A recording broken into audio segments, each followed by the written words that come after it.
इथून दिसतं का तुम्हाला बघते. तर ह्या माझ्या भाज्या तुम्हाला दिसतंय का दोडकं. एक मिनिट हा.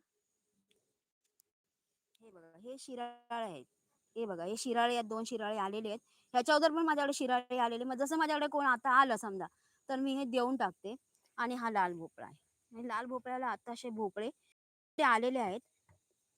आता टॅमॅटोची रोपं पण खूप आहेत बघा, ती हिरवीगार आहे ती कॉर्नरला.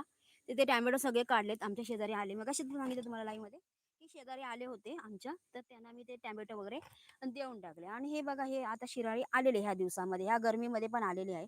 आणि इथे तर ऊन भयंकर कडक असतं, भयंकर कडक असतं. आणि टॅमॅटो पण खूप होते, तेही मी देऊन टाकलेत काढून.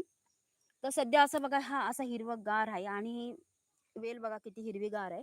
आणि दुधी भोपळ्याची वेल बघा किती आंब्यावर गेली आहे माझ्या. एक मिनिट मला दिसत नाही हा, एक मिनिट पडली बिडली तर. तर हे बघा ही पण आंब्याच्या झाडावर दुधी भोपळ्याची वेल गेलेली आहे. आणि त्याला पण सुंदर अशी फुलं आलेली आहेत. आता याला दुधी भोपळे धरतील.